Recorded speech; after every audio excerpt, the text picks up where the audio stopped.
This call is now being recorded.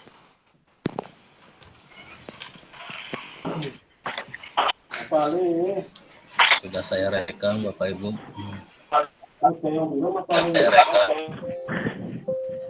Oke. Gimana Bapak narasumber mulai atau bagaimana? Bapak narasumber mau dimulai atau bagaimana? Silakan. Oke. Silakan.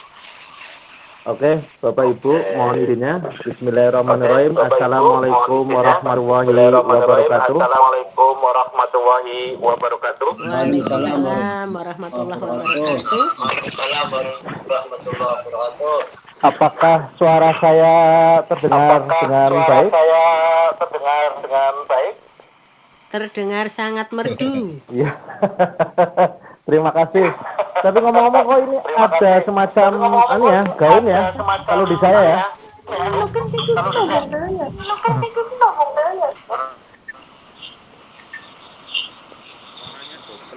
Suaranya double. Suara siapa Mas Yan yang double? Suaranya Pak narasumber. Narasumbernya burung mangap ya. Halo. Selamat siang semuanya. Selamat siang. Bantar kamu sudah mulai hujan turun. Aduh.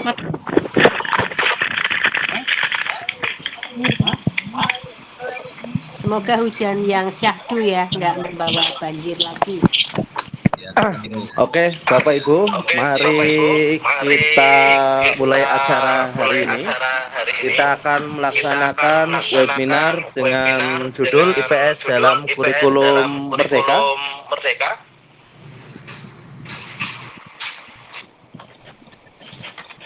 Yang nanti akan dipandu oleh saya Edison ya.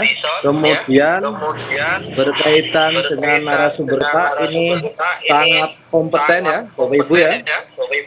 Akan saya bacakan kurikulum narasumber kita. Pak Haryanto kita tahu sebagai guru inti IPS tahun 2019. Kemudian pada tahun 2022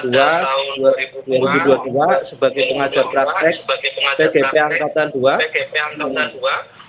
Tahun 2023 beliau menjadi fasilitator PGP Angkatan 6 Kabupaten Padang.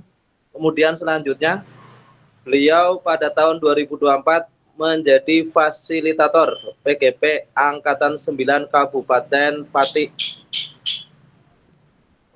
Halo? Masuk? Ya, lanjut. Oh ya, saya kira ini ya. Nanti beliau akan menerangkan berkaitan dengan kurikulum merdeka, CP, ATP, dan hal-hal yang berkaitan dengan IPS dalam kurikulum merdeka. Kemudian Bapak Ibu perlu kita sepakati berkaitan dengan durasi nanti jam 14.00 yang sekarang kita mulai sampai 16.00. Nah, untuk kenyamanan bersama dimohon mic Bapak Ibu dalam kondisi mati. Kemudian jika Bapak Ibu sekalian mau bertanya, maka Bapak Ibu raise hand terlebih dahulu, nanti kita pantau, setelah itu kita persilakan Bapak Ibu untuk memberikan pertanyaan, ya. Setelah itu jangan lupa bahwa kondisi kamera dalam keadaan nyala ya Bapak Ibu ya, sehingga kita sama-sama memantau, kecuali memang sinyal di Bapak Ibu itu jelek. Silakan dimatikan kameranya. Oke. Demikian dari saya. Silakan untuk Bapak Haryanto SPD, waktu dan tempat kami persilakan.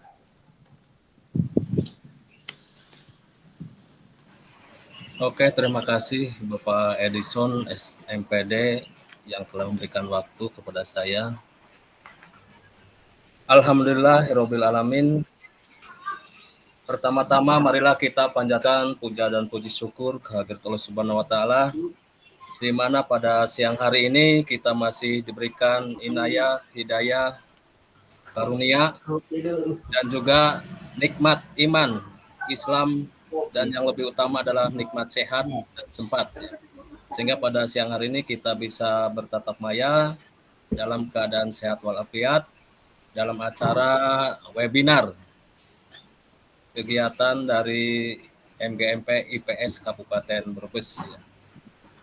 Terima kasih kepada pengurus inti MGMP IPS yang telah memberikan kesempatan kepada saya untuk mengisi kegiatan webinar atau praktik baik ini.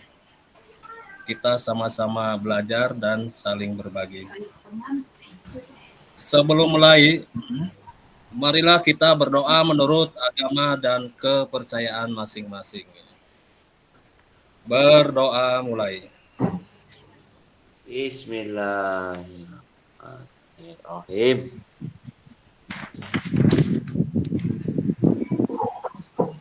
Berdoa selesai. Mudah-mudahan acara webinar ini dari awal sampai akhir dapat berjalan dengan lancar.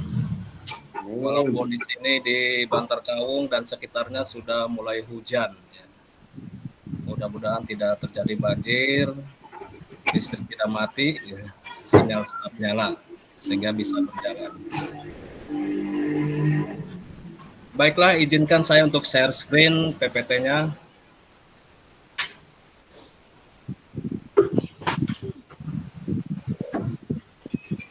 Tiga sambil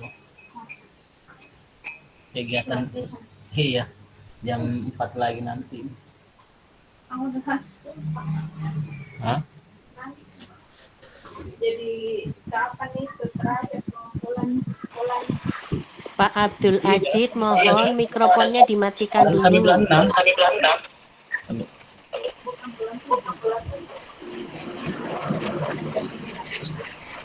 Sudah terlihat Bapak.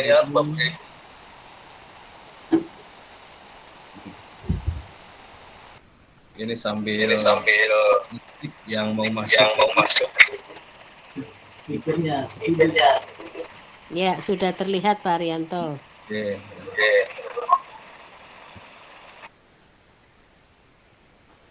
Makanya kedengaran di sini tadi. Saya kenapa ada suaramu juga?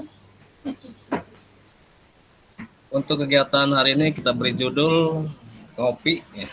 Ini menurut Abi Firman. Ngopi artinya ngobrol perkara IPS. Saya ambil tema pembelajaran IPS pada guru Merdeka oleh Haryanto SPD, guru IPS 6 Bantar Kawung. Terakhir tadi jam berapa?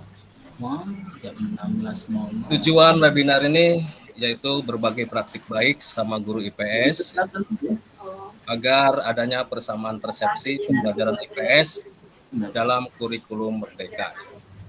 Di sini saya mohon izin kepada pengurus inti untuk menyampaikan beberapa hal-hal yang kaitan dengan IPS dan sudah disebutkan, antara lain penerapan kurikulum Merdeka, kaitannya dengan CP, ATP, TP, dan juga nanti pembelajaran berdiferensiasi, dan saya akan memberikan contoh RPP atau modul ajar berdiferensiasi dan PJPL.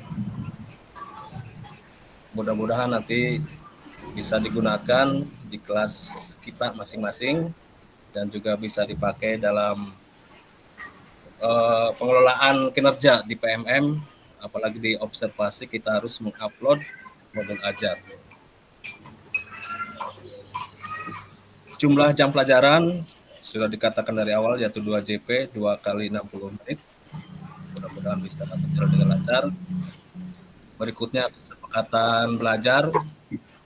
Tadi sudah disampaikan oleh Pak Edison. Ya. Bagi Pak Edison dan CGP atau guru penggerak sudah tidak asing lagi dengan kesepakatan belajar seperti ini. Ya. Pertama, seluruh peserta memiliki kesempatan untuk berpendapat. Yang kedua, berpikiran terbuka dan saling menghormati. Yang ketiga, jika ada satu peserta berbicara, maka peserta yang lain mendengarkan dengan unmute mic. Kenapa ini dicoba kali Keempat, ini? berpendapat setelah dipersilakan dengan raise hand. Yang kelima, berpartisipasi penuh dan mengikuti sesi kelas dengan perasaan yang gembira. Ini banyak yang masuk. Sebelum dimulai, saya akan bertanya kepada Bapak Ibu, apakah atau bagaimanakah perasaan Bapak Ibu saat ini ya? Gembira atau sedih? Gembira perasaannya Pak. Ya, alhamdulillah. Gembira. Ya, gembira ya. Gembira bisa bertemu dengan si kumis manis.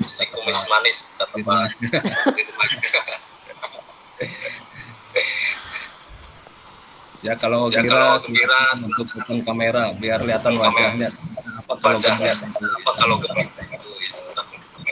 Ini seperti Budia, kelihatannya wajah. Cerah. Ceria. Selalu gembira. Iya. Salam dan bahagia. Baiklah, kita lanjutkan. Sebelum mulai, ini ada pertanyaan pemantik. Ya. Silakan dijawab, bisa di kolom chat. Atau mungkin barangkali ada yang mau mengemukakan ya pendapatnya. Menurut Bapak Ibu itu apa? Kurikulum merdeka, pembelajaran berdiferensiasi, dan PJBL.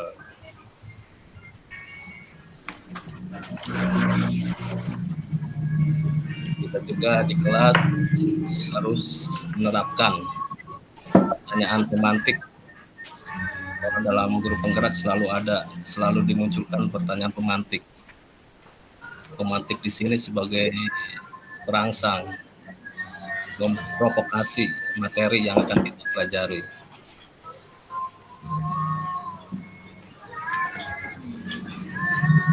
Mungkin ada yang berani untuk mengemukakan pendapat apa itu kurikulum merdeka, pembelajaran berdiferensiasi, dan model pembelajaran project based learning ya.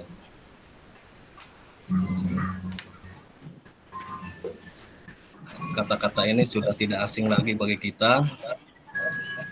Apalagi Pak Edison yang sudah pelajari, sekarang sudah modul 3.3. Silakan Bapak Ibu, barangkali mau berpendapat berkaitan dengan pertanyaan pemantik. Kemudian Bapak Abdul Latif, itu ABD, apakah itu Bapak Abdul Latif?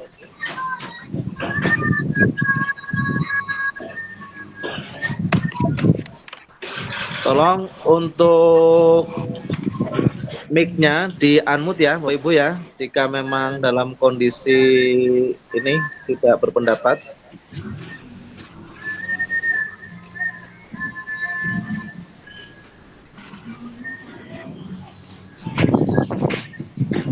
Selamat bergabung Pak Ahmad Darzaki.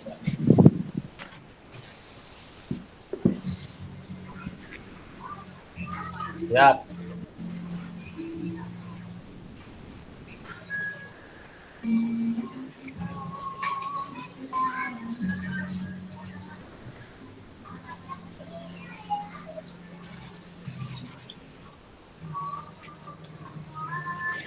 Ya, sudah dijawab oleh Bu Dia.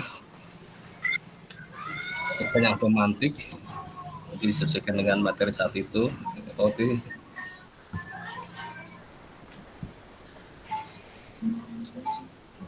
Kurikulum merdeka itu apa, Bapak Ibu? Pembelajaran berdiferensiasi, PJBL.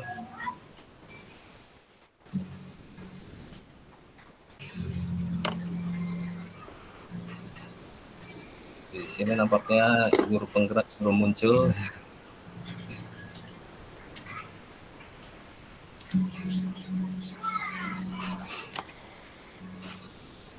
Kalau tidak ada, saya lanjutkan saja.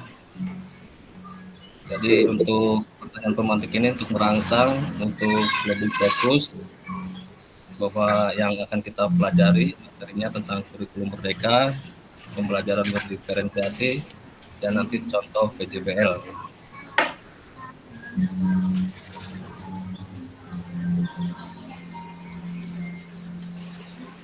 Latar belakang kurikulum merdeka ini hasil program for International Student Assessment PISA ya, menunjukkan bahwa 70% siswa berusia 15 tahun berada di bawah kompetensi minimum dalam memahami bacaan sederhana atau menerapkan konsep matematika, atau dengan kata lain dengan istilah literasi numerasinya masih rendah.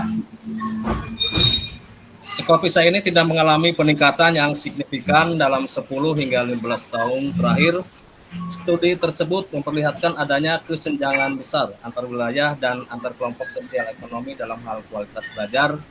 Hal ini diperparah dengan adanya pandemi. Lalu setelah itu ada kurikulum pilihan, namanya prototype, berubah lagi oleh Mas Menteri Nadiem Makarim, yaitu dengan adanya kurikulum merdeka. Ya. Apa itu kurikulum merdeka?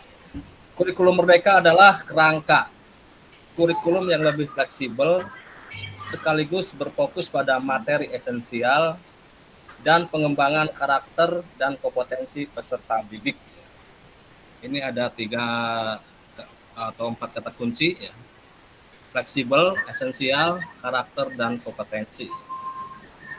Kalau fleksibel di sini disesuaikan dengan kondisi sekolah, sesuai dengan kebutuhan murid ya. Kalau esensial, materinya yang inti-inti ya, atau kaitannya dengan literasi dan numerasi. Kalau karakter itu lebih berkaitan dengan profil pelajar Pancasila yang ada 6 dimensi. Berikutnya, untuk mempelajari kurikulum merdeka, di sini ada mind map bahwa muara dari kurikulum merdeka, atau dengan kata lain, tujuan dari pendidikan nasional adalah untuk mewujudkan profil pelajar Pancasila. Bisa dilihat Bapak Ibu ini mind map-nya, profil pelajar Pancasila. Profil pelajar Pancasila itu adalah tujuan dari pendidikan kita saat ini. Ada 6 dimensi. 1, beriman dan bertakwa kepada Tuhan Yang Maha Esa. 2, maaf ini sudah loncat-loncat nih, maaf. Ya, slide-nya tentang kurikulum merdeka, Pak. Iya, loncat ya.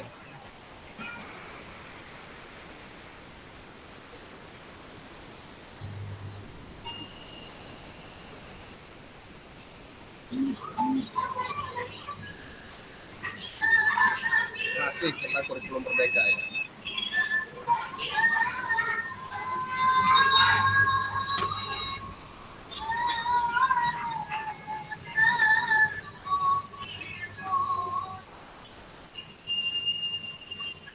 Ini Pak Abdul. slide-nya, apa ini slide-nya? Slide-nya sudah ya. Budaya sekolah. Budaya sekolah. Waduh, ini loncat kembali. Iya. Musim hujan soalnya, Pak, loncat-loncat. Hujan.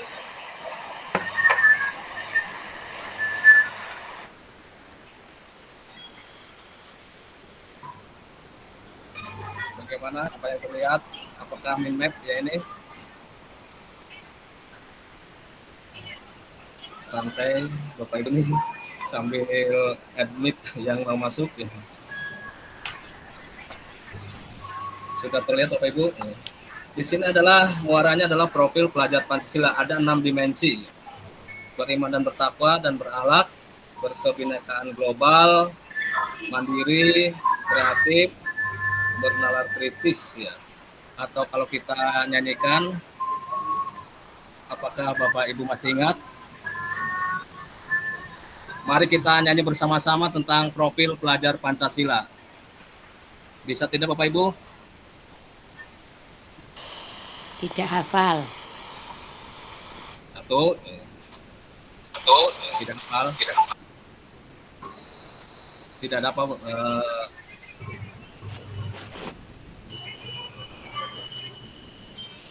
Satu, dua, tiga.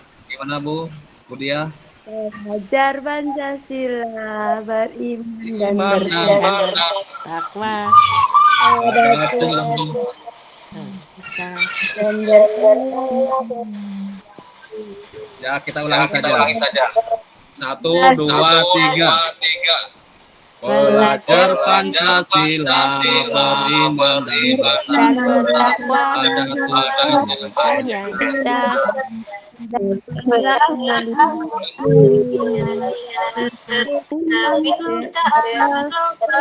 Gotong royong mandiri, kreatif dan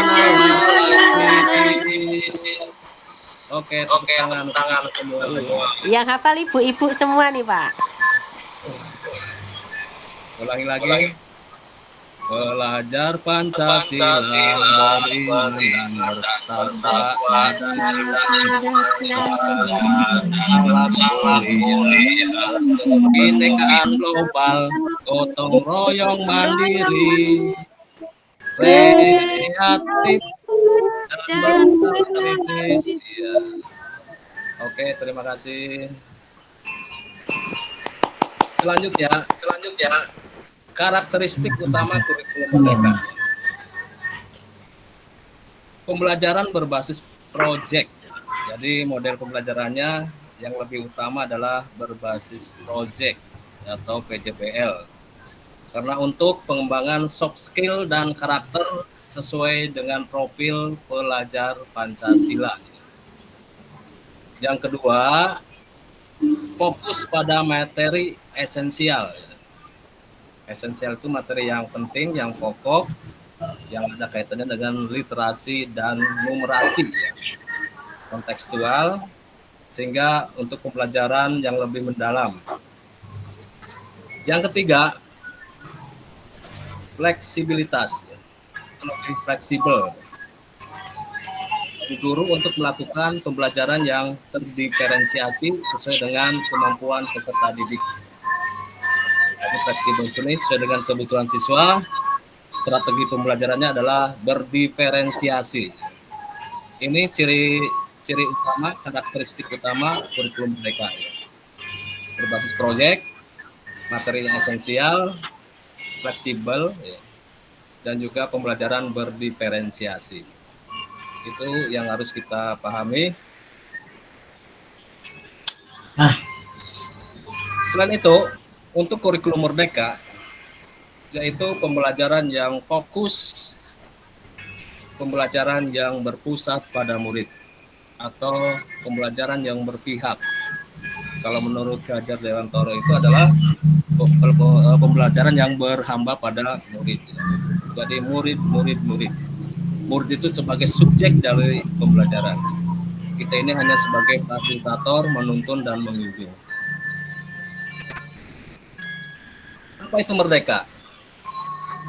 Menurut Ki Hajar Dewantara, merdeka itu adalah manusia yang hidupnya, lahir atau batin, tidak tergantung kepada orang lain, akan tetapi bersandar atas kekuatan sendiri, atau bisa dikatakan mandiri dan bertanggung jawab.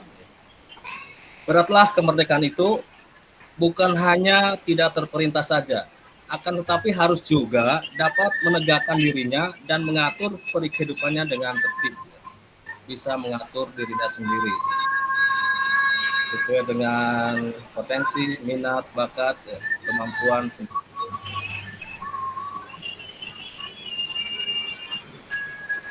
Kita lanjut. Semboyan pendidikan sesuai dengan Pakraf atau sistem Among atau Triloka dasar pendidikan ada 3. Karena guru itu adalah sebagai pemimpin pembelajaran. Menurut Ki Hajar Nusantara ya, ada 3, Ing Ngarso Sung Tulodo, Ing Madyo Mangunkarso, dan Tuturi Handayani.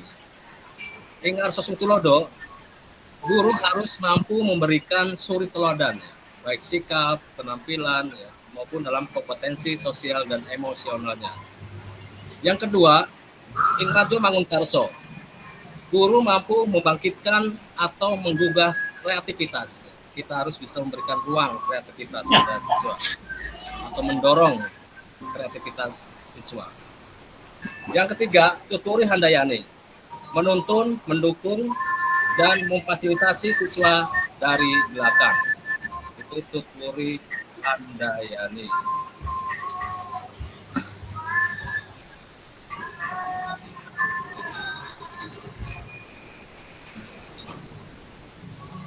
Bagaimana guru saat proses pembelajaran? 1. Pemberian teladan. Dilakukan dengan berperilaku luhur pada kehidupan sehari-hari.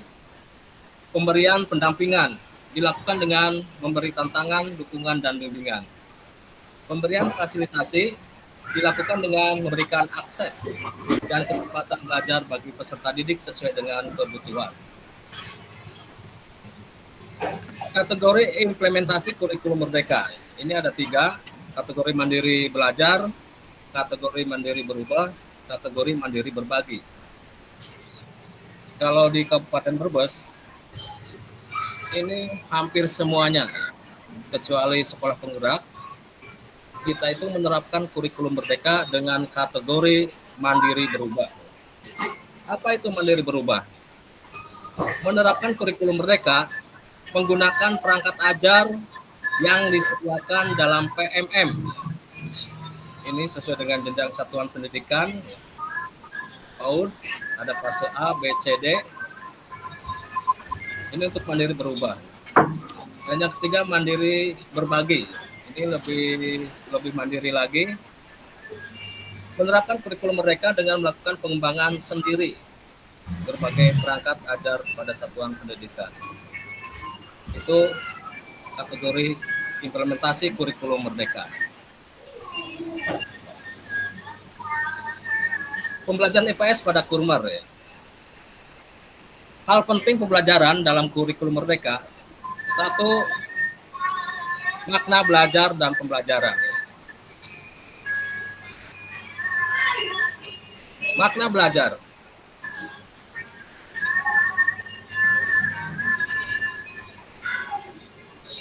Apakah ketika kita mengajar siswa pasti belajar? Kalau siswa belajar itu seperti apa sih? Ya? Apakah hewan sirkus itu belajar? Kalau hewan sirkus tentunya tidak. Yaitu mau melakukan sesuatu karena dengan diiming-imingi atau mungkin dengan dicambuk ya, baru bisa melakukan sesuatu. Tentunya siswa itu adalah manusia, tidak sama dengan hewan. Lalu bagaimana ya? Belajar adalah know why. Mengetahui mengapa atau mengetahui alasannya ya. Siswa itu mengetahui alasannya mengapa saya belajar, apa manfaatnya, untuk apa saya belajar ya. Kalau siswa sudah mengatakan seperti ini, berarti ada dorongan dari dalam, ada daya upaya untuk melakukan sesuatu tanpa dorongan dari luar, dengan dari dalam, secara mandiri dan bertanggung jawab. Mau melakukan sesuatu, itu dikatakan makna dari belajar. Yang kedua, kita dalam pembelajaran IPS ya harus memahami generasi Z dan Alpha di era industri 4.0. Kalau menurut Ki Hajar Dewantara, yaitu adanya kodrat zaman. Mekanik zaman. Sekarang ini sudah zaman Alpha, yang sebelumnya adalah generasi Z, di mana zaman-zaman ini sudah melek IT, serba online, serba digital, serba internet. kita harus menyesuaikan dengan zaman. Dan juga yang ketiga, dalam pembelajaran IPS, kita harus tahu tujuan pendidikan. Output dari sistem pendidikan nasional adalah tercapainya pelajar Indonesia yang merupakan pelajar sepanjang hayat, kompeten, berkarakter, dan berperilaku sesuai dengan nilai-nilai Pancasila. Itu hal penting yang harus kita pahami. Berikutnya, tahapan IKM ya. Dalam kurikulum Merdeka, itu yang pertama kita harus menganalisis capaian pembelajaran untuk menyusun tujuan pembelajaran dan alur tujuan pembelajaran. Capaian pembelajaran atau CP, kalau dalam kurikulum 13 namanya kompetensi dasar, merupakan kompetensi pembelajaran yang harus dicapai murid. Ingat ya, merupakan kompetensi pembelajaran yang harus dicapai murid pada setiap fase perkembangan. Yang dimulai dari fase fondasi PAUD, lalu fase A, B, C, D, kalau D itu SMP, kelas 7 sampai kelas 9. Capaian pembelajaran mencakup sekumpulan kompetensi dan lingkup materi yang disusun secara komprehensif dalam bentuk narasi. Apa bedanya dengan kompetensi dasar dalam kurikulum Merdeka? Dalam kurikulum 13 ya. Bedanya, kalau KD, kompetensi dasar, itu bernomor. Contoh untuk pengetahuan, 3.3 berpasangan dengan keterampilan 4.3. 3.4 berpasangan dengan 4.4.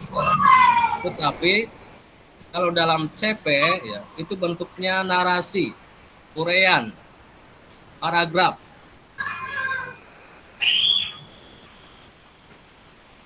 Capaian pembelajaran ini merupakan kompetensi yang harus dicapai. Tadi sudah dikatakan bahwa dalam capaian pembelajaran itu ada kompetensi pembelajaran.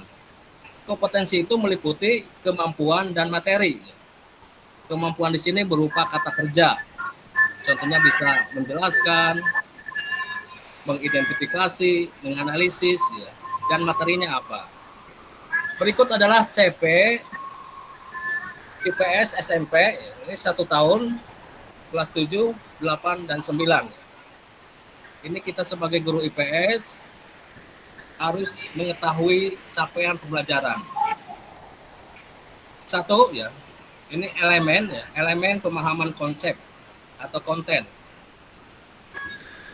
Kalau kita dianalisis dari CP ini, setiap kalimat itu mengandung kompetensi, kemampuan, dan materi. Contoh nih, pada akhir fase D, peserta didik mampu memahami. Ya. Ini memahami itu adalah kompetensi. Dan memiliki kesadaran akan keberadaan diri. Keberadaan diri itu adalah materi.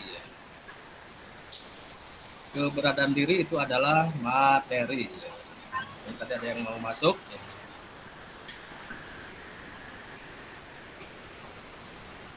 Dan berinteraksi dengan lingkungan terdekatnya. Ini ada kata-kata interaksi. Kalau materinya materi sosiologi. Yang kedua, ia mampu menganalisis. Menganalisis ini adalah kompetensi. Hubungan antara kondisi geografis, daerah dengan karakteristik masyarakat, serta memahami potensi sumber daya alam, serta kaitannya dengan mitigasi kebencanaan. Ini sudah masuk ke geografi. Ini termasuk materi kelas 7. Ia juga mampu menganalisis hubungan antara keberagaman kondisi geografis Nusantara terhadap pembentukan kemajemukan budaya. Ini sampai sini adalah CP untuk kelas 7. Ini materinya kemajemukan, keberagaman, ada mitigasi bencana. Ini yang saat ini sedang kita ajarkan ke murid.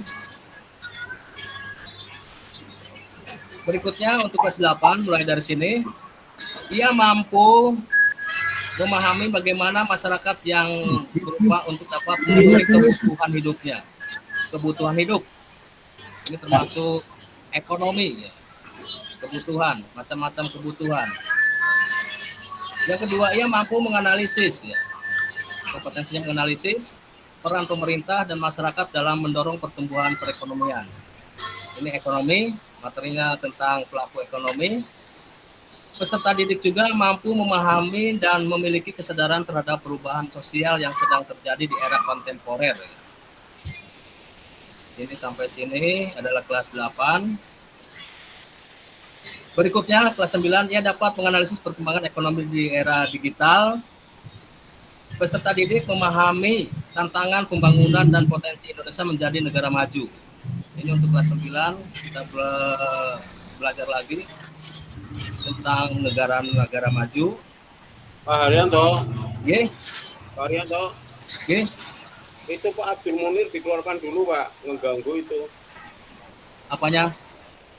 Itu dulu Pak Abdul Munir.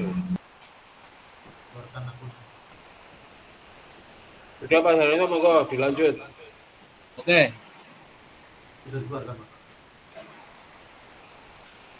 Ya, itu ke kelas 9 sampai ke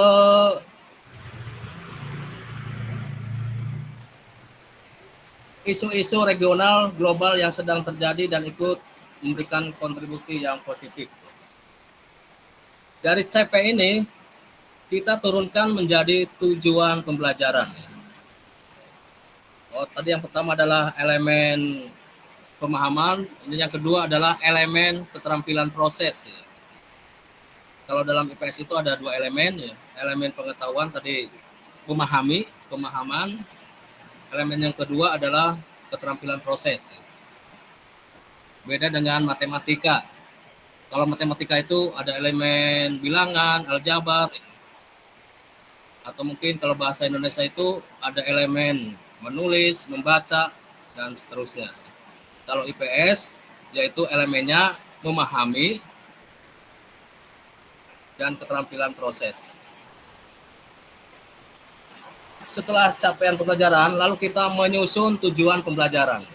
Tujuan pembelajaran itu kita ambil dari CP, capaian pembelajaran. Ini sebenarnya sudah kita ketahui. Ini juga dari dulu Ketua MGMP, ya, Pak Risdianto, dari Bu Eni. Bahkan kami juga Korwil 5 membeli materi, membeli CP itu dari Bu Eni. Tapi maaf karena saya sering berbagi sama IPS, akhirnya saya kena teguran. Ini bagus sekali, dan ini adalah CP yang saat ini berlaku, ya. Sehingga beda dengan buku-buku yang ada di buku paket. Makanya untuk saat ini marilah kita persamaan persepsi untuk tahun berikutnya. Kalau membuat LKS, ya kita sesuaikan dengan CP ini.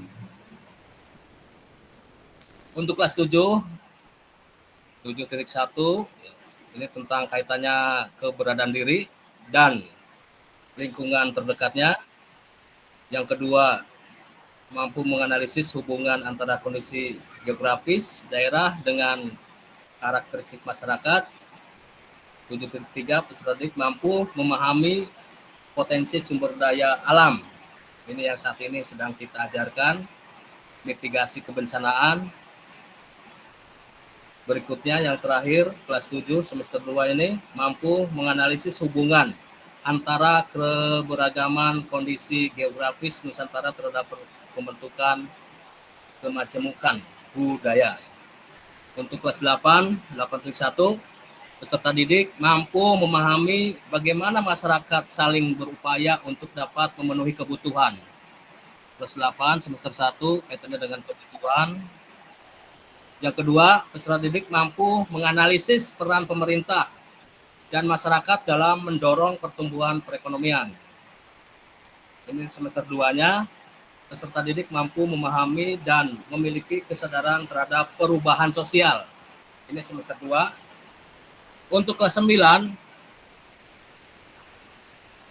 kemungkinan untuk tahun ajaran baru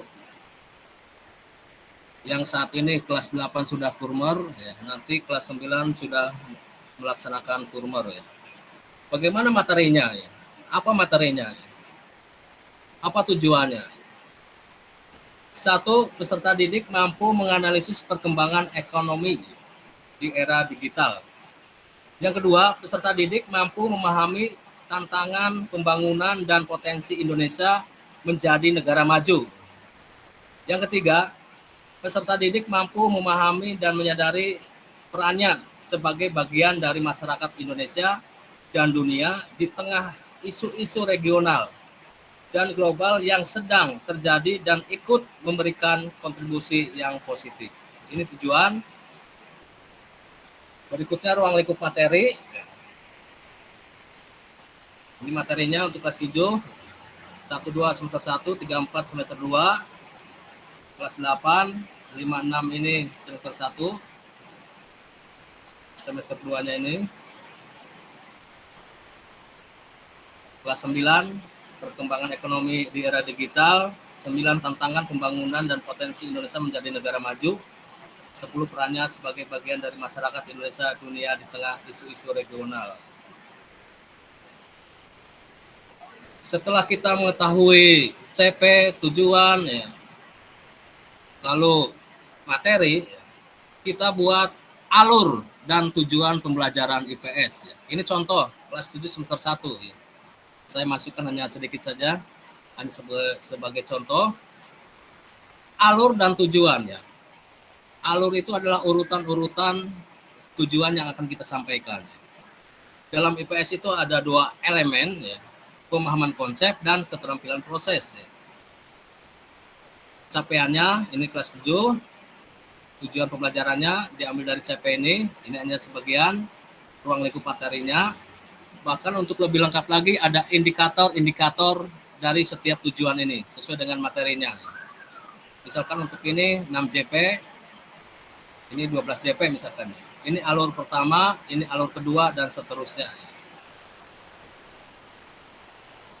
Ingat untuk saat ini struktur kurikulum Merdeka untuk IPS itu 1 minggu itu 3 JP. Karena 1 JP-nya itu adalah untuk proyek penguatan profil pelajar Pancasila atau P5 yang 1 jam. Dari ATP ini lalu kita masukkan atau kita kembangkan menjadi modul ajar. Modul ajar atau kalau dalam kurikulum 13 disebut dengan RPP. Modul ajar meliputi komponen ada informasi umum, identitas penulis modul, kompetensi awal, profil pelajar Pancasila, sarana dan prasarana, target peserta didik, model pembelajaran yang digunakan. Ini komponen inti dan ini wajib yang harus ada dalam RPP. 1 tujuan pembelajaran, asesmen, pemahaman bermakna, pertanyaan pemantik, kegiatan pembelajaran, refleksi peserta didik dan pendidik. Lampirannya ada lembar kerja peserta didik atau LKPD, pengayaan dan remedial, ada bahan bacaan, glosarium, dan daftar pusaka. Oh maaf ini, pencet lagi.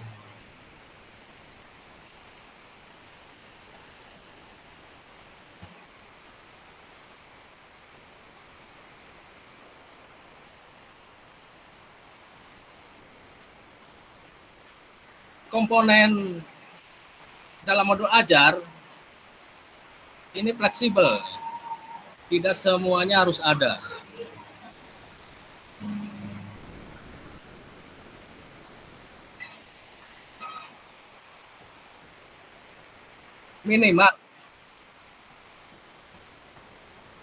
Minimal dalam membuat modul ajar itu minimal 1 ada tujuan, 2 kegiatan pembelajaran, yang ketiga asesmen.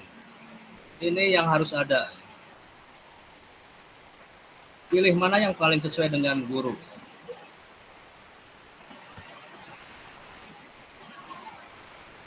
Berikutnya setelah modul ajar tentunya di dalamnya ada asesmen. Asesmen atau penilaian dilakukan untuk mencari bukti ataupun dasar pertimbangan tentang ketercapaian tujuan pembelajaran. Perumusan tujuan asesmen menggunakan tujuan pembelajaran, memilih atau mengembangkan instrumen asesmen sesuai dengan tujuan. Hal yang perlu diperhatikan dalam memilih mengembangkan instrumen antara lain sesuaikan dengan karakteristik peserta didik, kesesuaian asesmen dengan rencana atau tujuan pembelajaran dan tujuan asesmen, kemudahan penggunaan instrumen untuk memberikan umpan balik kepada peserta didik dan pendidik.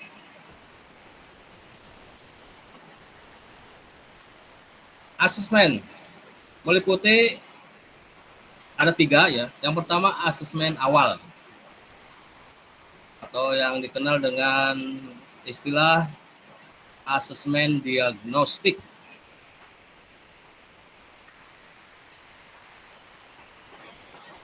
Asesmen di awal pembelajaran yang dilakukan untuk mengetahui kesiapan peserta didik untuk mempelajari materi ajar dan mencapai tujuan pembelajaran yang direncanakan. Ini kaitannya dengan pembelajaran diferensiasi, kita harus membuat asesmen awal, biasanya dengan pertanyaan pemantik untuk mengetahui kesiapan tentang materi yang akan kita pelajari. Yang kedua, asesmen formatif. Asesmen yang bertujuan untuk memberikan informasi atau umpan balik bagi peserta didik untuk memperbaiki proses belajar. Ini untuk memperbaiki proses belajar atau dikatakan juga penilaian proses. Ini yang harus kita lebih banyak kita gunakan, kita gali untuk asesmen formatif.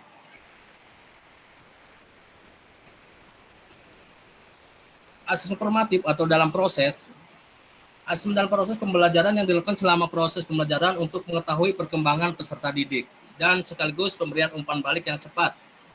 Biasanya asesmen ini dilakukan sepanjang atau di tengah kegiatan langkah pembelajaran dan dapat juga dilakukan di akhir langkah pembelajaran.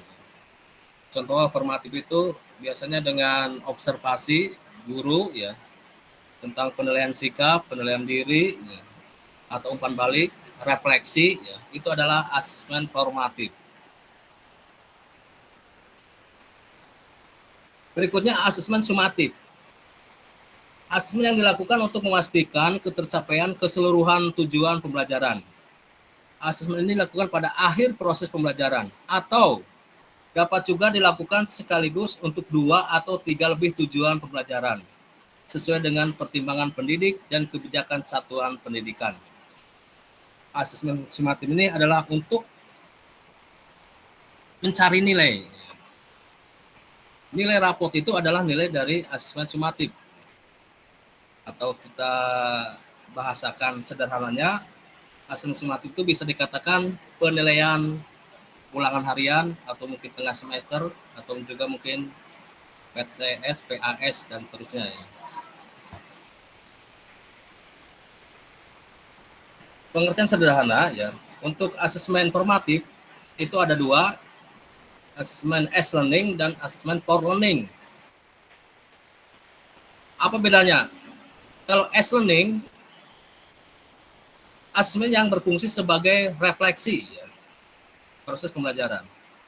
Kalau asesmen for learning, asesmen yang berfungsi untuk perbaikan terhadap proses pembelajaran. Kalau ini adalah refleksi bagi murid, ya. Kalau ini adalah untuk perbaikan pembelajaran, berarti kita minta umpan balik ke siswa bagaimana tentang pembelajaran guru. Ya. Ini termasuk formatif. Yang ketiga, asesmen of learning atau disebut juga asesmen sumatif, asesmen yang berfungsi untuk evaluasi pada akhir proses pembelajaran. Asesmen as learning dan for learning adalah asesmen formatif. Asesmen of learning disebut juga asesmen sumatif.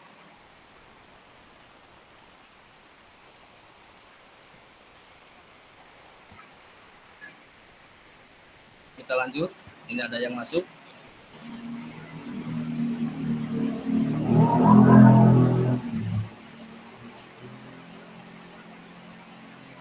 Asesmen sumatif ini alat ukur untuk mengetahui pencapaian hasil belajar peserta didik dalam satu atau lebih tujuan pembelajaran di periode tertentu. Mendapat nilai capaian hasil belajar ya. Jadi sekali lagi untuk mendapatkan nilai ya, nilai capaian hasil belajar. Nilai rapot adalah nilai dari asesmen sumatif untuk dibandingkan dengan kriteria capaian telah ditetapkan.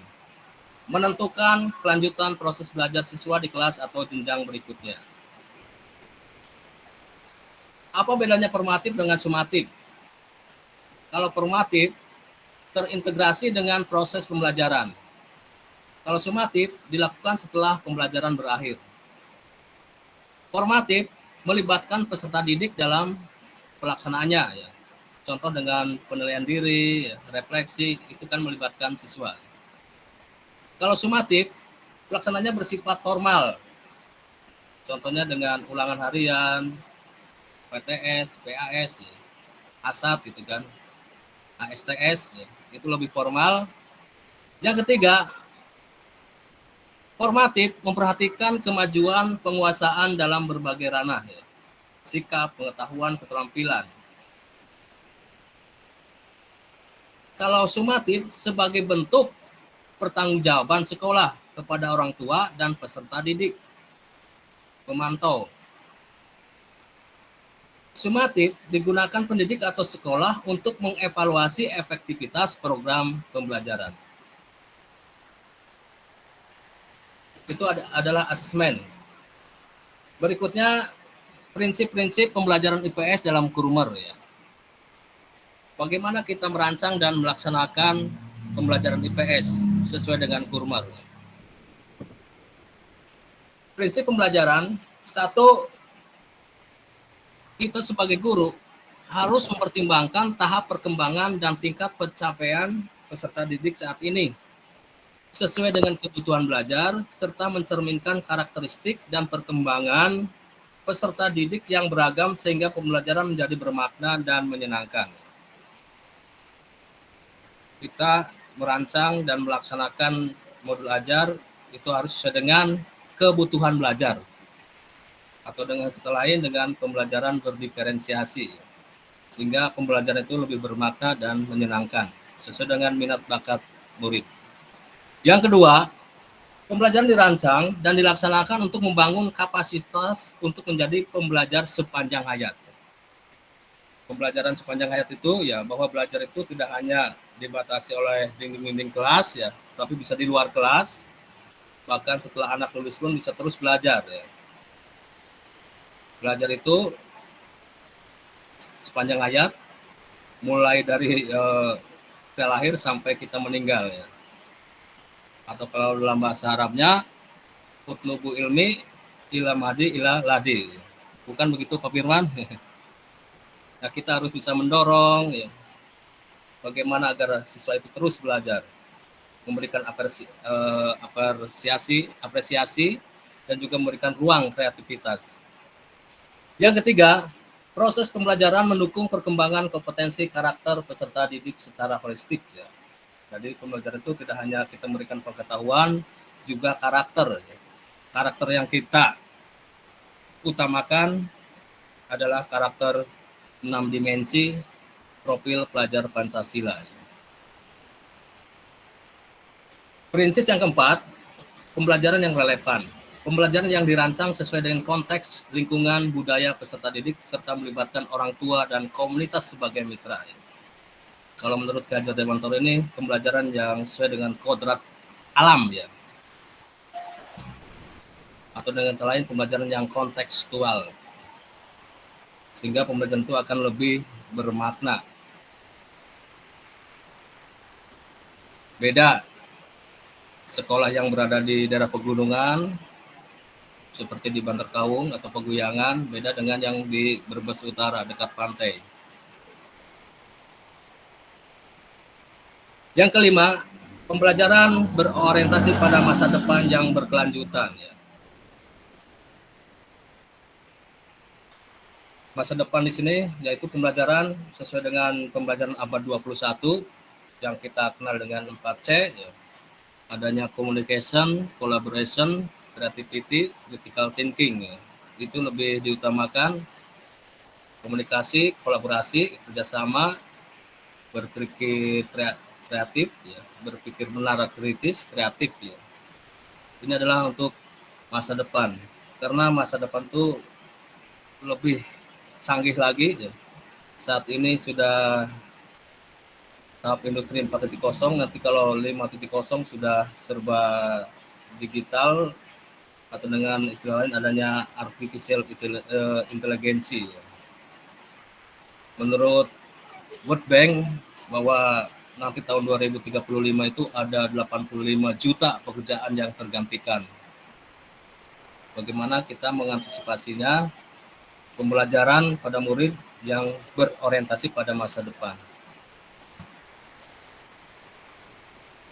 Sekarang kita lanjutkan dengan pembelajaran berdiferensiasi. Ini yang harus kita laksanakan sesuai dengan kurikulum Merdeka. Ya.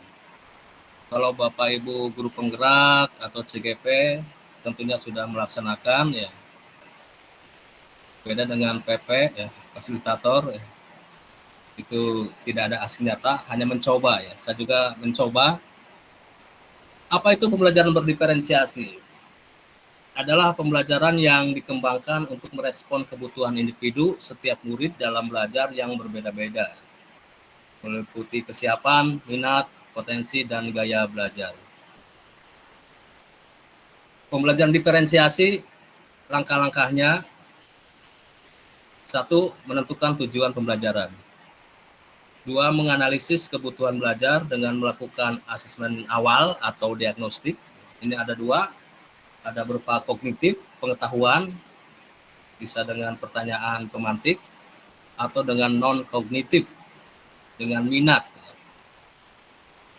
menanyakan minat, hobi, sehingga akan mengetahui gaya belajar, apakah auditori, atau mungkin kinestetik, atau mungkin visual. Yang ketiga, melakukan pemetaan kebutuhan belajar berdasarkan aspek kesiapan, minat belajar, dan profil pelajar murid. Ya. Profil itu gaya belajar.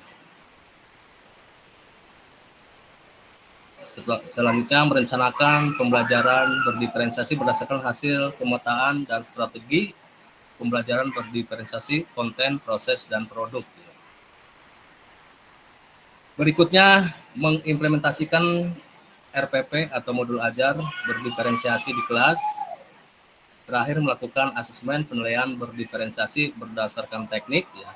Ingat, dalam kurikulum Merdeka itu ada asesmen for learning, penilaian untuk pembelajaran, asesmen as learning, penilaian sebagai pembelajaran, atau tadi dikatakan sebagai formatif.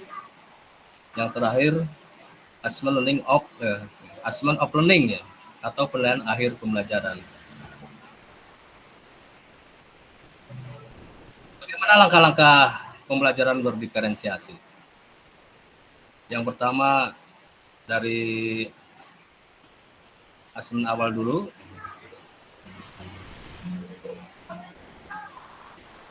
Bahwa untuk pembelajaran diferensiasi, yang pertama tadi sudah ditulis, tentukan tujuan pembelajaran. Apa tujuannya? Tadi sesuai dengan dari CP diturunkan menjadi TP, TP menjadi ATP. Ya. Lalu kita melakukan asesmen awal. Awal itu ada 2, kognitif atau non, atau disebut juga asesmen diagnostik. Ya. Sehingga kita akan mengetahui kesiapan, minat, ya, profil pelajar Pancasila. Setelah itu kita bisa menentukan konten. Ya. Bagaimana cara kita menyajikan kontennya, bagaimana prosesnya. Sehingga bisa siswa itu sesuai dengan minat, bakatnya, profil, gaya, bisa menentukan produknya. Lalu kita melakukan asesmen produk. Dan yang terakhir adalah asesmen sumatif. Ini sebagai evaluasi pembelajaran. Terima kasih.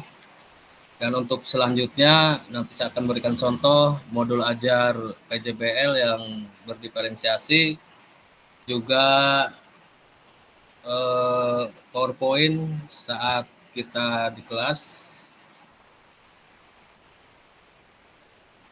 Selanjutnya waktu dan ruang meeting ini Saya serahkan sepenuhnya ke Master of Ceremony, pembawa acara, Pak Edison, silakan. Terima kasih Pak Haryanto, sangat luar biasa.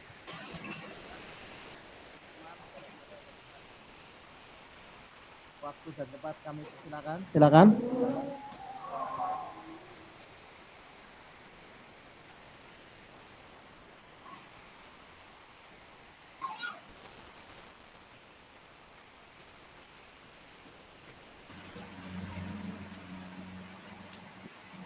Pak Firman Mubin. Silakan Pak Firman.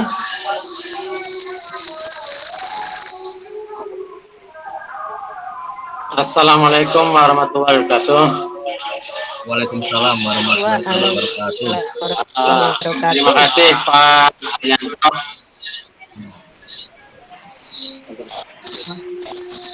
Pemaparannya sungguh menarik. Ada beberapa hal yang mungkin ingin kami tanyakan. Yang pertama, ini juga satu harapan ya Pak. Cukup kejuit ya.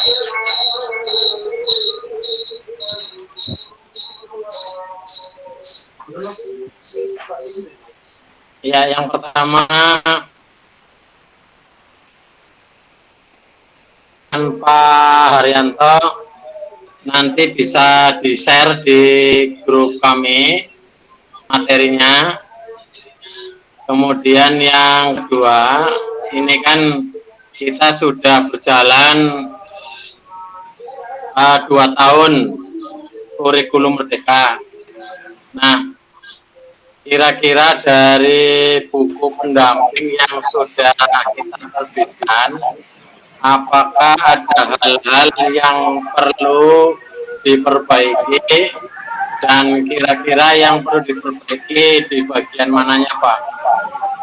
Kemudian yang ketiga Pak, ini sebentar lagi kelas 9 juga sudah mulai ada yang kurikulum merdeka. Karena yang namanya perangkat ajar itu selalu kita harus buat sebagai tugas guru. Salah satu tugas guru adalah membuat perangkat ajar. Harapannya sebelum liburan ini perangkat ajar kelas 9 yang kurikulum merdeka bisa di-share yang ideal yang seperti apa. Syukur-syukur sudah lengkap sehingga teman-teman ini bisa menjadi rujukan teman-teman dan juga bisa menjadi rujukan untuk penulisan buku pendamping. Jadi sudah disiapkan dari sekarang Pak. Kalau bisa malah sebelum liburan Pak yang kurikulum merdeka kelas 9. Mungkin itu yang bisa saya sampaikan. Sekali lagi mohon pencerahan dan tanggapannya. Terima kasih. Assalamualaikum warahmatullahi wabarakatuh. Waalaikumsalam warahmatullahi wabarakatuh. Terima kasih Pak Firman. Sementara Pak Edison sedang istirahat, kita break dulu karena sedang adzan. Ini lagi musola soalnya. Ini masalahnya di musola Pak Har. Nunggu adzan dulu sebentar. Oke. Sabar Pak Har, adzan dulu. Sambil teman-teman untuk merumuskan pertanyaan sehingga tidak hanya dari pengurus saja yang bertanya, tapi juga dari teman-teman yang peserta webinar. Bentar Pak Har.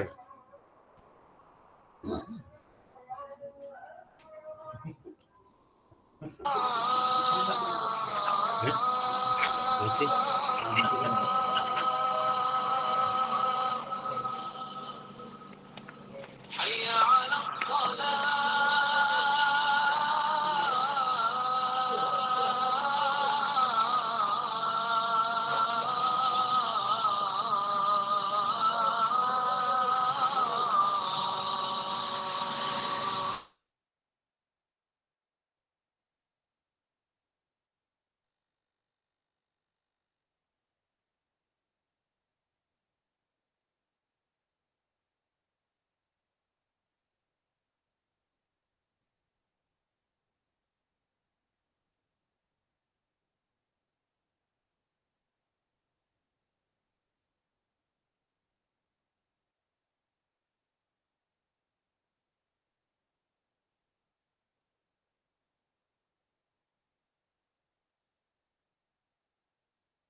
Terus kemudian terkait buku pendamping, yang ideal yang seperti apa yang Pak Har inginkan?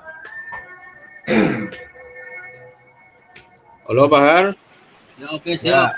Ya, terima kasih sudah selesai ajannya, meskipun di daerah kami juga baru mulai ajan, nanti malah nggak rampung-rampung karena ajan itu selalu tahu-tahu bergantian tiap menit dan sebagainya. Ada yang menarik untuk tadi penjelasan dari panjenengan Pak Har. Bisa didengar Pak Har? Bisa. Dalam kurikulum Merdeka ini ada ketentuan, koreksi kalau saya salah. Saya ingin mengetahui keterukuran tingkat nasional caranya bagaimana. Karena ternyata tingkat kabupaten pun tidak ada. Artinya PTS dan PAS itu sebenarnya kalau di dalam kurikulum Merdeka itu sudah ditiadakan, diberikan kesatuan pendidikan. Yang menarik dalam kurikulum Merdeka ini guru tidak memandang apakah anak itu sudah bisa membaca atau tidak, menghitung calistung dan sebagainya. Inilah yang menjadi kendala kita di dalam proses pembelajaran yang nanti akan kita lakukan. Yang terjadi sekarang dengan model seperti ini, banyak siswa-siswa kita yang sekarang kelas 1 itu banyak yang sampai sekarang belum bisa baca. Apakah ini akan menjadi sebuah kendala dalam proses pembelajaran dalam kurikulum Merdeka? Itu yang pertama. Kemudian yang kedua, tadi disampaikan oleh panjenengan bahwa buku pendamping yang diterbitkan oleh oleh MGMP itu memang tidak sesuai dengan CP. Koreksi kalau saya salah Pak Har. Jadi panjenengan menyampaikan itu. Itu memang dilema bagi kami. Satu sisi kami harus mengikuti korporasi dari dinas, satu sisi kami secara idealis juga harus bisa memberikan sesuatu yang sesuai dengan CP dan materi yang ada. Ini lagi-lagi sebuah organisasi profesi semacam MGMP tidak akan bisa berkutik manakala sudah berkaitan dengan kekuasaan. Nah, apakah nanti dari panjenengan sebagai pengajar praktik mempunyai saran atau mempunyai metode atau mempunyai materi agar di dalam penyusunan buku pendamping itu sesuai dan bisa diedarkan atau bisa dinikmati oleh teman-teman MGMP. Terima kasih Pak Har. Oke, terima kasih. Silakan Pak Edison kembali ke MC. Oke, Pak Har. Ini berkaitan yang pertanyaan Pak Firman Yang pertama kaitan dengan sharing materi hari ini. Kemudian yang kedua minta share berkaitan dengan perangkat ajar kelas 9, mengingat bahwa tahun depan atau ini semester depan semua baik kelas 7, 8 dan 9 harus menggunakan kurikulum nasional yang mana itu adalah kurikulum merdeka. Jadi barangkali Pak Har sudah ada contoh dari perangkat kelas 9-nya, mohon untuk di-share. Dan yang terakhir dari Pak Firman kaitan dengan seperti apa model buku pendamping yang ideal dalam sudut pandang Pak Haryanto. Monggo Pak Haryanto, waktu dan tempat kami persilakan. Oke, terima kasih.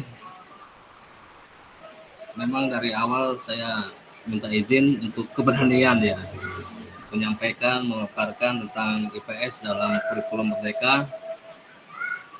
Pertimbangan atau yang menjadi latar belakang saya adalah tahun-tahun kemarin itu ada dilema ya. Ada keresahan bagi guru IPS. Sementara saya share ATP capaian itu sesuai dengan BSKP yang sekarang ini. Sementara untuk buku-buku paket atau buku pendamping itu masih menggunakan CP ATP tahun sebelumnya, tahun awal. Yang saya ketahui untuk CP itu memang ada perubahan. Untuk saat ini sesuai dengan BSKP tahun 2022. Tadi Pak Firman menanyakan apa yang perlu diperbaiki ya, tentang buku pendamping atau LKS ya. Yang perlu diperbaiki ya tentunya kita tahu bersama bahwa buku pendamping itu tidak sesuai dengan CP ya. Itu mungkin karena mengacu pada capaian atau buku ajar ya dari Kemendikbud yang lama ya. Jadi tidak ada kesesuaian.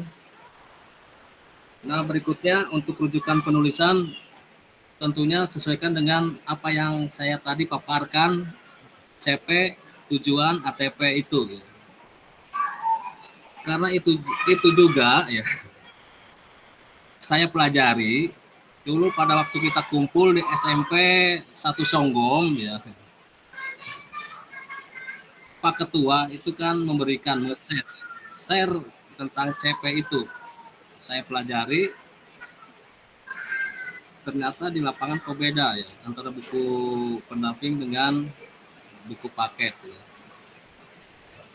Walaupun pada saat itu sekolah kami belum melaksanakan kurikulum merdeka.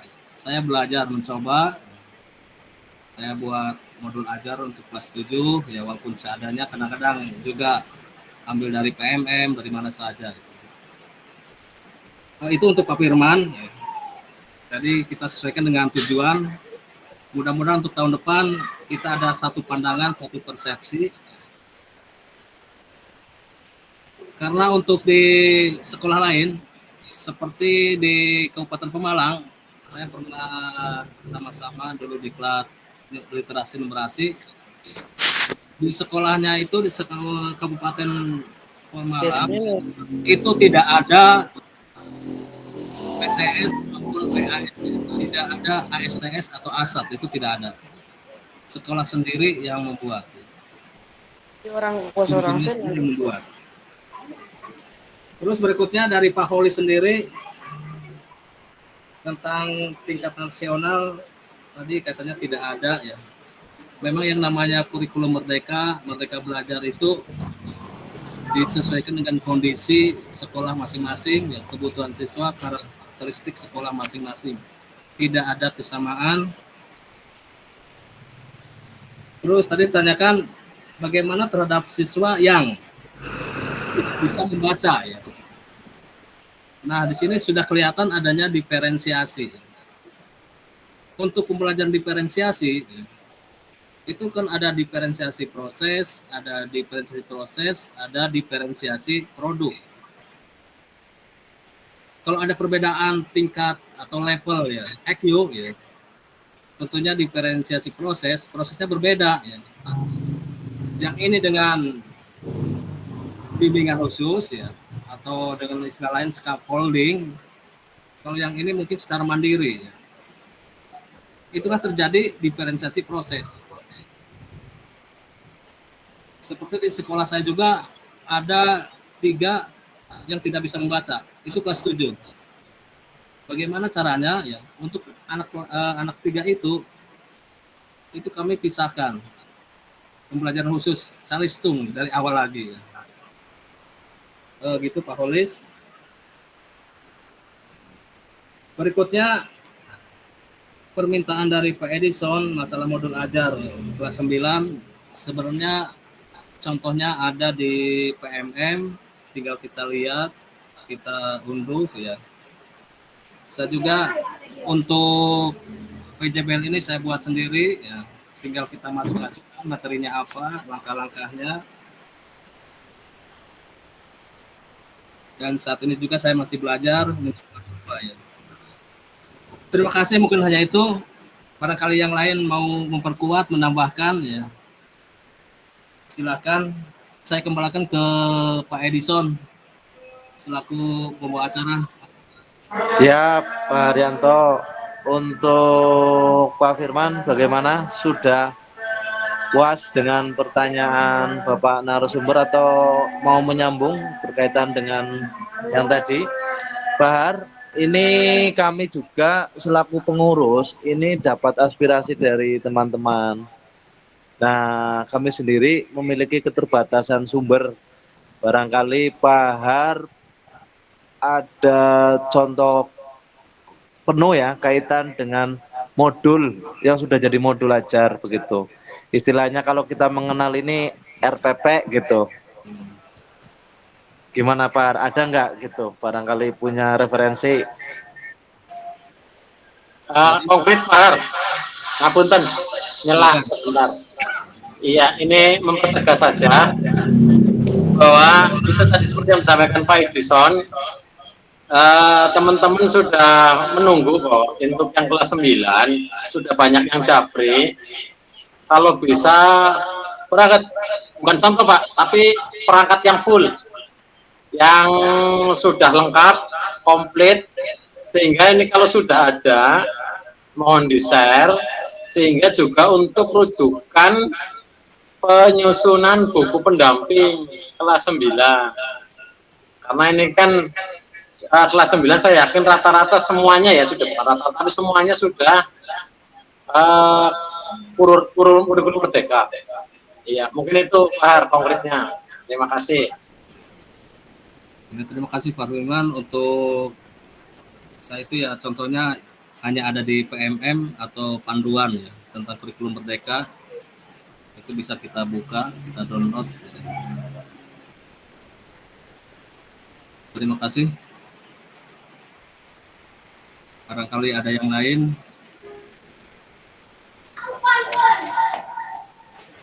Kemudian Pak Har, berkaitan dengan pertanyaan Pak Holis, kaitan dengan keterukuran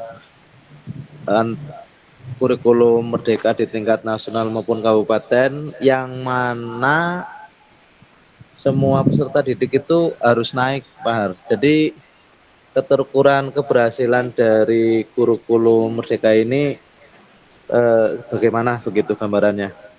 Mungkin Pak Har bisa memberikan perspektif kepada kami. Oh begitu ya. Jadi untuk keberhasilan pembelajaran kan kita tadi lihat dari asesmen ya. Kalau asesmennya di atas ya, KKTP itu kan seperti kemarin kurikulum 13 ya, KKM ya. Itu berarti kan berhasil. Dan di sini untuk kurikulum merdeka pembedanya ya itu ada penilaian formatif proses pembelajaran, refleksi ya, untuk meningkatkan kualitas pembelajaran kita ya. Dan terus berlanjut ya, sehingga akan menemui perkembangan. Kalau dalam intrakurikuler yaitu kaitannya dengan materi pembelajaran kan adanya capaian, adanya tujuan. Kalau asesmen tolak ukur keberhasilan itu ya tadi adalah asesmennya. Ya. Untuk setiap sekolah itu berbeda-beda, tergantung dari kebutuhan kesiapan sekolah. Ya mungkin antara nilai 90 di SMP 6 Bantarkawung ya beda dengan 90 di SMP 2 Brebes ya. Itu beda ya. Begitu. Siap, Pak Holis, bagaimana dengan penjelasan dari Pak Haryanto? Mudah-mudahan dicukupkan, nggih. Untuk teman-teman, Bapak Ibu guru, monggo untuk mengisi daftar hadir di link, nggih. Ada di kolom chat. Kemudian untuk yang lain, silakan ditunggu pertanyaan-pertanyaannya.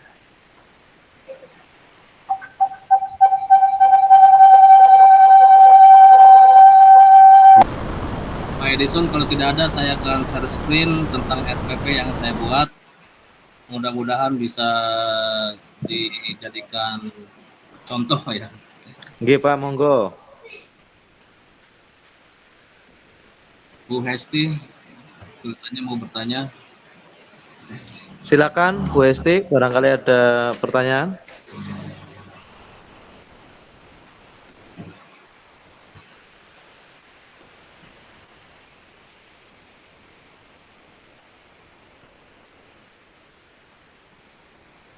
Tidak ada. Ini contoh modul ajar PJBL ya. PJBL itu metode pembelajaran yang menggunakan proyek atau kegiatan ya. Mungkin sudah Bapak Ibu lihat.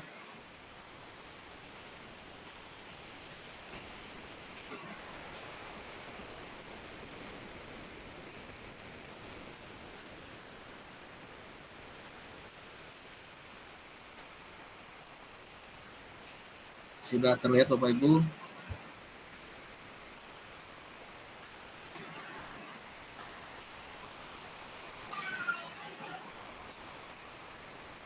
Sudah terlihat ya? Untuk sebelum membuat RPP atau modul ajar, langkah pertama itu pemetaan kebutuhan belajar. Mungkin untuk para guru penggerak atau CGP, Pak Edison juga telah melakukan seperti ini. Langkah pertama yaitu dengan pemetaan kebutuhan. Ini tujuan pembelajaran melalui problem based learning. Bukan problem apa ini project ya, project based learning. Ini saya tujuannya materinya sesuai dengan kontekstual.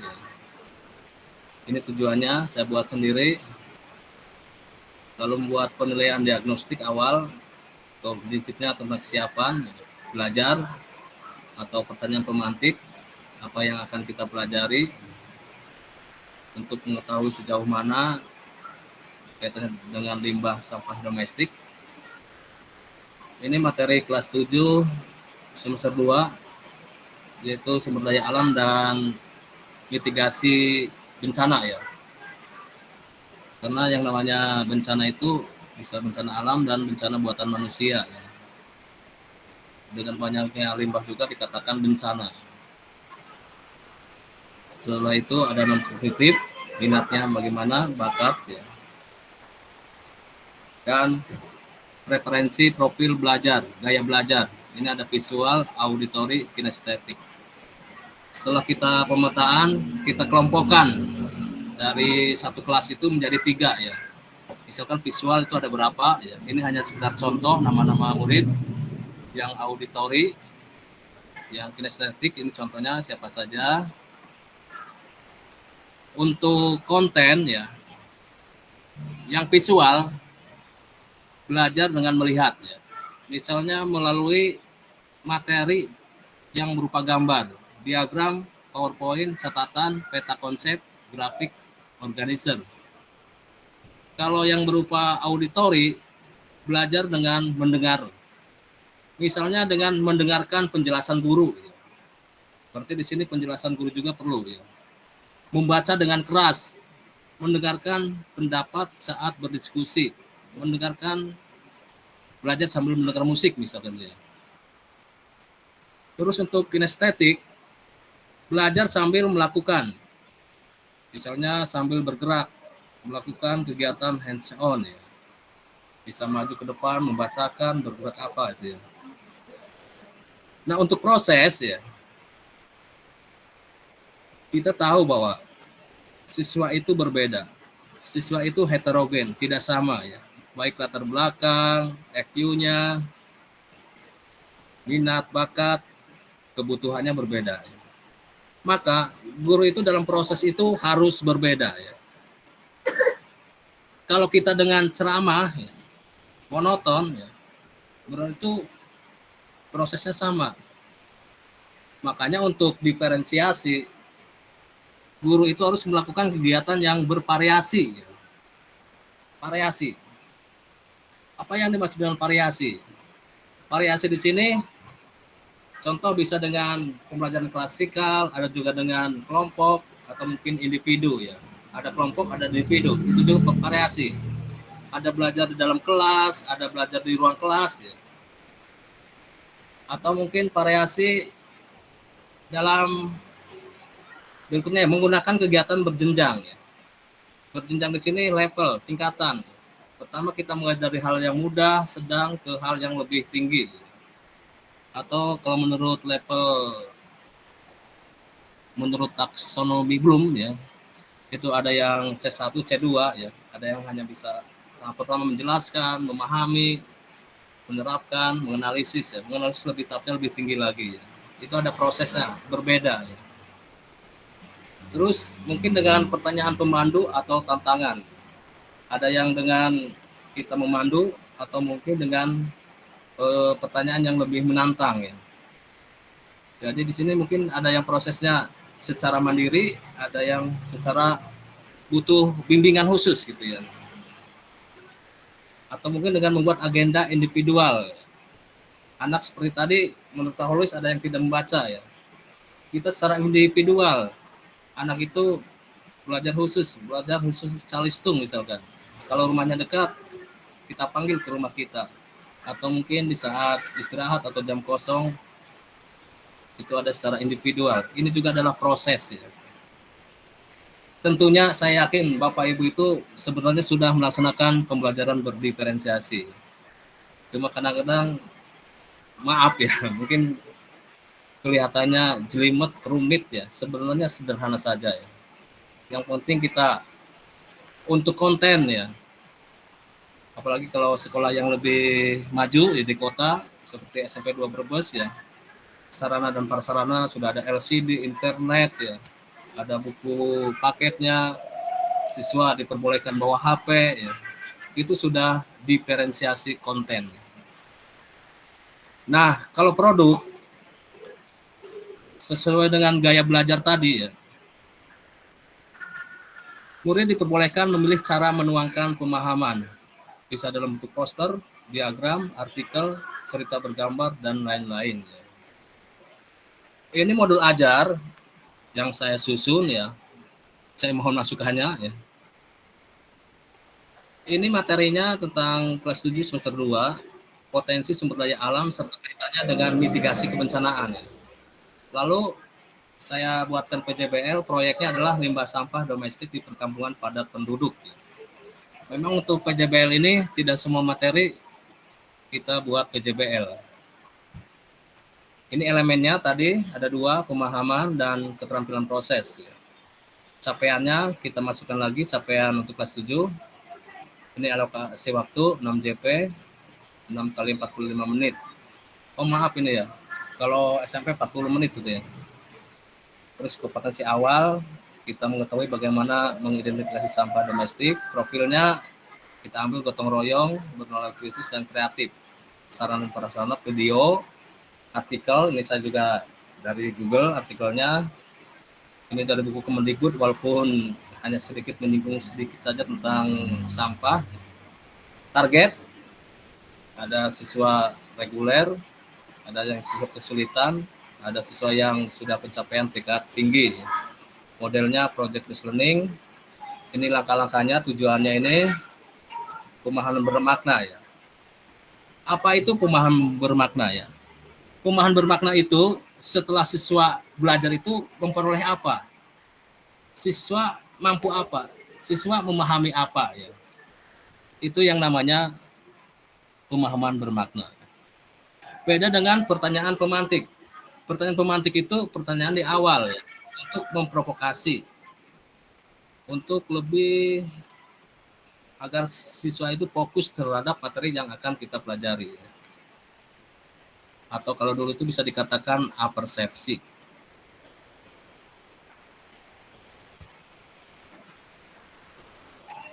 Berikutnya, kegiatan, ini pendahuluan. Ini untuk pertemuan pertama hanya tahap penentuan proyek. Saya sediakan ada videonya nanti. Tahap perancangan dan tahap penyusunan jadwal pelaksanaan. Ini untuk pertemuan pertama. Penutup, diakhiri dengan refleksi. Pertemuan kedua, pendahuluan biasa. Tahap keempat, penyelesaian proyek dengan fasilitasi dan monitoring guru. Yang kelima, penyusunan laporan dan presentasi publikasi. Penutup, pertemuan ketiga, ini untuk tahap atau langkah PJBL, penyusunan laporan dan presentasi publikasi. Tahap 6, evaluasi proses dan hasil proyek ya. Ingat ya, sekali lagi untuk PJBL itu ada kegiatan dan juga ada produk. Nah, di sini teknik penilaian ya. Observasi, ini kaitannya dengan sikap spiritual dan sosial. Ini masih penilaian sikap. Ini termasuk asesmen for NS ya. Ini formatif untuk mengetahui sikap saat pembelajaran. Yang kedua, teknik pengetahuan ya, atau assessment of learning. Ini dengan saya membuat teknik tes pilihan ganda. Untuk keterampilan elemen yang kedua, keterampilan, ini masih ada keterampilannya dengan teknik proyek, laporan proyek. Ini nanti proyeknya, produknya berupa membuat poster atau mungkin yang lain. Kalau proyek ini bisa for, bisa S, bisa off ya. Ada kegiatan pengayaan remedial, ada refleksi ya. Ingat untuk kurikulum merdeka diakhiri dengan refleksi. Dan juga ada umpan balik guru ya. Ini lampiran-lampirannya untuk penilaian. Kisi-kisi ya. Kisi-kisi membuat soal untuk sumatif. Bagaimana cara membuat kisi-kisi ya? Yang pertama, capaian pembelajaran dulu. Capaiannya apa? Lalu tujuan pembelajaran dan materinya. Setelah materi, lalu kita buat indikator ya. Misalkan siswa menunjukkan pada peta lokasi yang berpotensi menjadi tempat masyarakat menimbun sampah. Mengidentifikasi jenis sampah yang paling banyak menghasilkan pencemaran udara. Menyebutkan penyebab utama.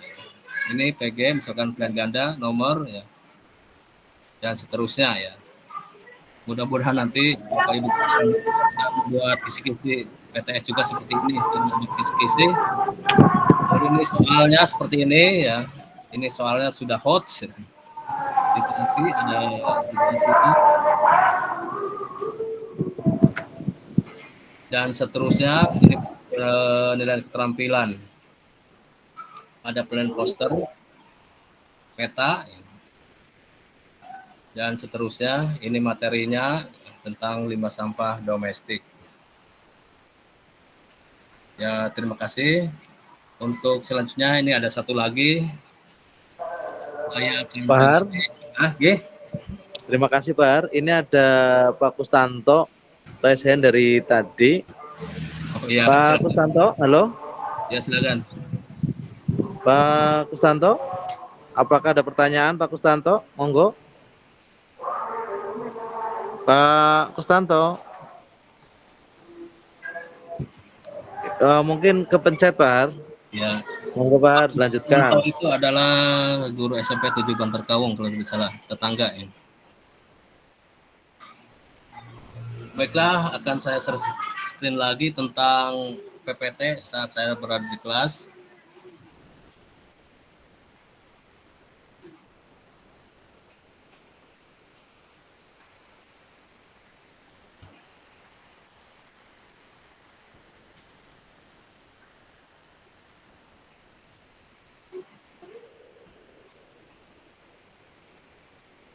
Kok nggak ada suaranya ya?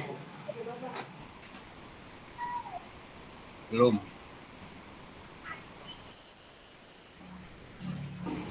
Ada lagi? Belum Bapak Ibu? bersuara. Silakan.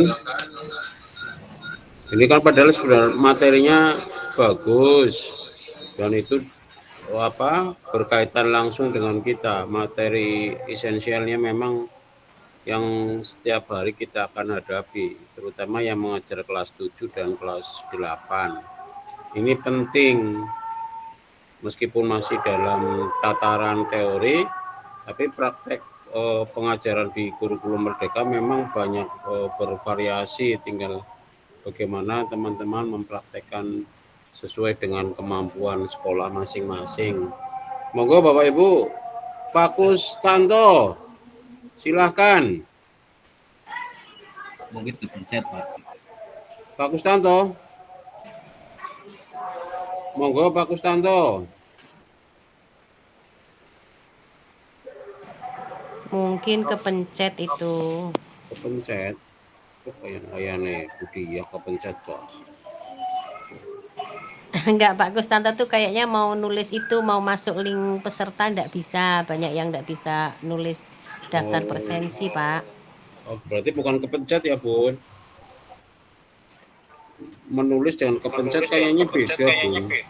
Itu dia mencet mau nanya itu, Begono. Oh, kepencetnya mau menanya itu. Silakan, ada yang mau menanya itu enggak?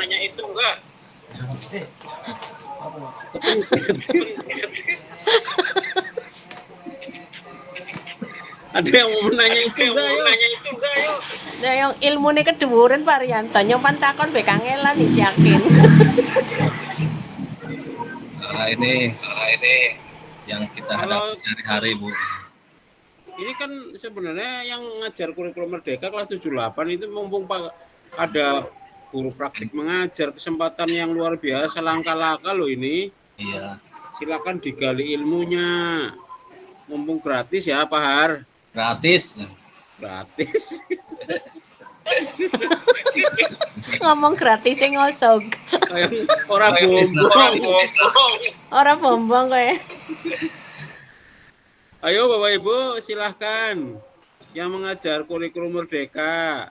Ya, yang penting sertifikatnya ini. Iya, Pak Toto Sugiarto silahkan masuk. Pak Toto. Pak Toto. Kalau tidak ada, saya lanjutkan lagi tentang PPT saat pembelajaran PJBL di kelas ya. Monggo Pak Har, ada waktu 10 menit lagi Pak Har, 15 menit, karena nanti akan kita bahas apakah teman-teman masih memerlukan sertifikat apa tidak, apakah untuk periode Januari-Juni hanya cukup segini atau yang lainnya. Monggo Pak Har. Oke. Ini ada pertanyaan Pak Har lewat chatting. Pak Toto tadi dibuka lagi Pak Toto, silakan. Chattingnya Pak Har dibuka itu ada. Kalau memang tidak bisa lisan, silakan monggo chatting langsung ke Pak Haryanto pertanyaannya. Oh, dari Pak Toto Sugiarto SMPN 3 Brebes ya. Untuk PJBL yang paling baik berapa kali pertemuannya Pak? Oke. Ingat sekali lagi kita ini kurikulum Merdeka ya. Merdeka belajar. Semuanya adalah disesuaikan dengan kondisi, waktu, sekolah, keadaan ya. Mungkin sekali lagi untuk kurikulum Merdeka itu adalah materi esensial. Kita mempelajari lebih dalam lagi ya, ya. Kalau waktu tuh tidak disesuaikan dengan keadaan ya. Bisa berapapun dan tidak, sekali lagi untuk kurikulum Merdeka tidak mencapai target. Untuk tujuan ini harus selesai ya, tidak ada ya. Yang penting fokus, kalau seandainya itu benar-benar sangat esensial ya, bisa berkali-kali pertemuan ya, sehingga anak itu ada memperoleh manfaat dari pembelajaran itu. Begitu Pak Toto, jadi untuk waktu tergantung kita, tergantung keadaan ya. Seandainya butuh waktu lama, mungkin 4 kali atau 5 kali pertemuan atau mungkin 8 kali ya bisa saja ya.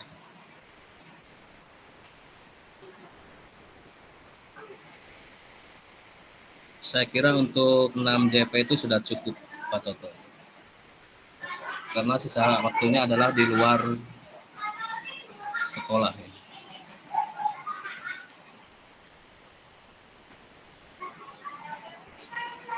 Berikutnya ini adalah PPT pada saat kita di ruang kelas ya. Untuk PJBL yang tadi sesuai dengan RPP atau modul ajar.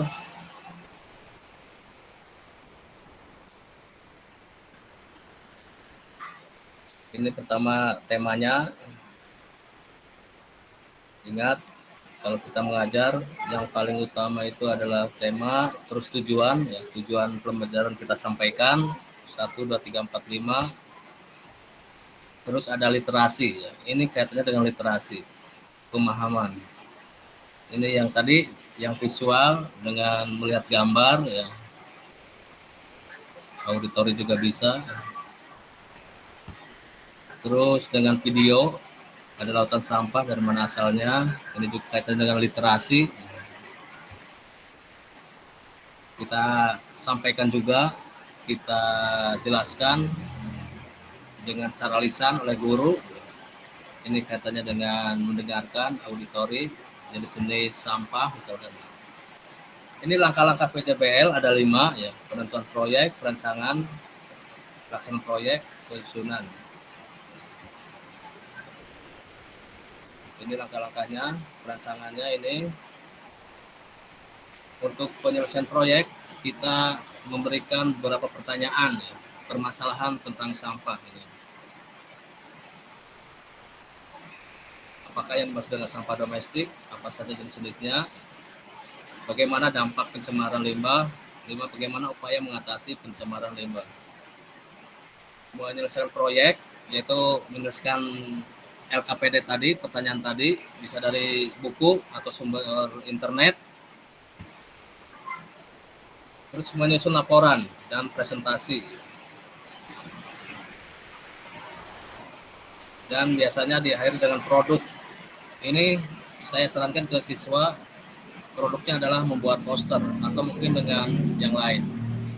Ini contoh poster atau produk kaitannya dengan sampah. Refleksi, kita tanyakan ke siswa apa yang sudah dan belum kalian pahami, bagaimana upaya kalian untuk memahami materi ini. Jika kalian diminta memberikan bintang dari 1 sampai 5, berapa bintang yang akan kalian berikan pada usaha yang kalian lakukan untuk memahami materi ini. Terima kasih, semoga bermanfaat. Kekurangan dari saya karena masih belajar. Terima kasih. Terima kasih. Assalamualaikum warahmatullahi wabarakatuh. Untuk menutup kegiatan webinar ini, closing statement dari Pak Har. Silakan Pak Har, 1 menit. Kita beri waktu. Ya, dari saya, ayo kita belajar walaupun sudah mengajar lama. Terima kasih.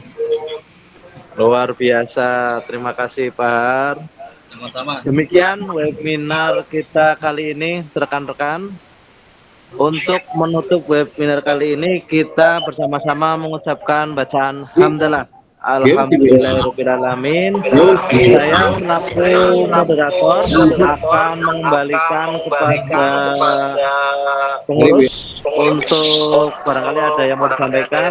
Terima kasih. Akhir kata, wassalamualaikum warahmatullahi wabarakatuh. Waalaikumsalam warahmatullahi wabarakatuh. Terima kasih Pak Edison, teman-teman yang berbahagia. Terima kasih. Kita beri plus dulu kepada Pak Har. Kita beri plus sekali lagi. Luar biasa Pak Har, terima kasih. Bisa ketemu untuk minggu depan atau tahun depan. Bapak Ibu yang kami hormati, ini sudah 3 kali webinar, kemudian 1 kali bintek. Apakah pengurus masih mau melaksanakan, maaf bukan pengurus, teman-teman masih membutuhkan sertifikat atau tidak? Kalau memang tidak, maka nanti akan dilanjutkan pada periode Juli-Desember. Itu pun kalau dikehendaki oleh teman-teman MGMP. Sekali lagi, pengurus hanya bisa memfasilitasi untuk memudahkan panjenengan di dalam mendapatkan sertifikat-sertifikat yang memang dirasa oleh panjenengan dibutuhkan untuk SKP di platform Merdeka Mengajar. Apakah panjenengan masih membutuhkan sertifikat atau tidak? Monggo. Pak Kustanto. Monggo Pak Kustanto.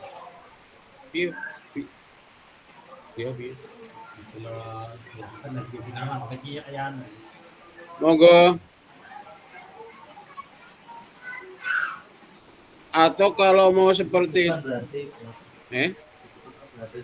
kalau tidak ada berarti alhamdulillah untuk periode Januari Juni sebaiknya ini ada Tias, Bu Tias, sebaiknya diadakan lagi Pak. Monggo yang lainnya. Kalau memang nanti diadakan lagi, kami sudah menghubungi dosen dari UNMUS dan kita akan kerjasama dengan dosen UPS. Ayo, apakah ada lagi selain Bu Tias? Atau dibuat polling saja? Lanjutkan. Kita buat polling di WA nggih, Bapak Ibu. Mungkin Bapak Ibu pada sariawan.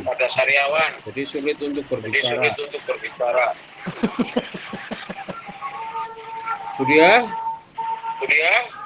Iya Pak Holis, karena kita RHK-nya kan juga lain-lain ya untuk tagihan sertifikatnya. Oleh karena itu betul sebaiknya kita polling saja. Kalau yang sudah memenuhi RHK barangkali juga mereka ikut bimtek di kombel-kombel lain, berarti kan sudah tidak memerlukan lagi untuk periode sampai Juni. Nanti siapa saja yang masih membutuhkan sertifikat, tulis saja polling di kita. Kalau lebih dari separuh kuota, nanti kita adakan lagi. Begitu Pak Holis usul saya. Terima kasih Bu Dia. Bisa menghubungi Pak Firman sekarang. Halo. Bu Dia bisa menghubungi Pak Firman sekarang. Oke, saya keluar dulu. Terima kasih. Abdul Ajid, silahkan. Abdul Ajid. Iya. Suaranya belum keluar. Terima kasih. Ya, silakan, terima Pak kasih. Nih, Abdul Ajid dari SMP 3. Memang benar apa yang diungkapkan oleh Bu Tia. Itu kan RHK-nya bermacam-macam.